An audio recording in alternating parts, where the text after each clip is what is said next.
உலகம் எங்கிலும் நான் பார்த்த வரைக்கும் நான் நல்லா சொல்றேன், இன்னைக்கு இருக்கக்கூடிய சூழ்நிலையில நான் ஒரு இந்தியன்னா நீங்க தைரியமா காலரை தூக்கி விட்டுட்டு சுத்தலாம். காரணம் என்ன அப்படின்னா மோடிஜியோட பவர். இப்ப எனக்கு என்னோட ஃப்ரெண்டோட லைஃப்ல க்ளோஸ் ஃப்ரெண்ட் ஒருத்தர் மலேசியால இருக்காரு. முக்கியமான ஒரு பெரிய ஒரு பில்லியனர், ஒரு விஐபி. அவருடைய தம்பி வந்து சவுத் ஆப்பிரிக்கால ஒரு முக்கியமான இடத்துல ஏதோ ஒரு நக்சல் இருக்கக்கூடிய இடத்துல வந்து போய் மாட்டிக்கிட்டார். ஏதோ ஒரு டீல் சைன் பண்றதுக்காக போயிருக்கிறாரு. ஒரு இம்போர்ட் எக்ஸ்போர்ட்லாம் கொஞ்சம் பண்ணக்கூடிய அந்த மாதிரியான ஒரு பிசினஸ் பண்றாரு. அப்ப வந்து பிளாக் பண்ணிட்டாங்க. அப்புறம் சுற்றுப்பாங்க அவங்கள அந்த மாதிரியான ஏரியா. அவர் ஒரே வேர்ட் தான் சொன்னாரு, ஐ எம் இந்தியன் அப்படின்னு.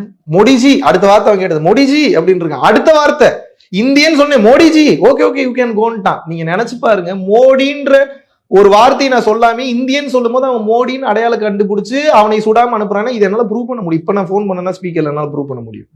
சோ நான் என்ன சொல்ல வரேன்னா, இந்தியாவினுடைய வலிமை, இந்தியாவினுடைய ஆதிக்கம் உலக அரங்கில் உயர்ந்து நிற்கிறது. இதை நான் கண்ணால் பார்த்தவன். இன்னைக்கு இந்தியாவில் இருக்கக்கூடிய பாஸ்போர்ட்டுக்கு வந்து பாத்தீங்கன்னா அவ்வளவு வேல்யூ, ஒவ்வொரு நாட்டில் அவ்வளவு விசா ஃப்ரீ பண்றாங்க, அவ்வளவு தூரம் பண்றாங்கன்னா நிச்சயமாக ஆதிக்கம், அந்த வளமை நமக்கு வந்து இன்று இந்தியாவினுடைய வலிமை வந்து உலகெங்கிலும் வந்து தெரிந்திருக்கிறது என்றுதான் வந்து நாம் வந்து கூற வேண்டும்.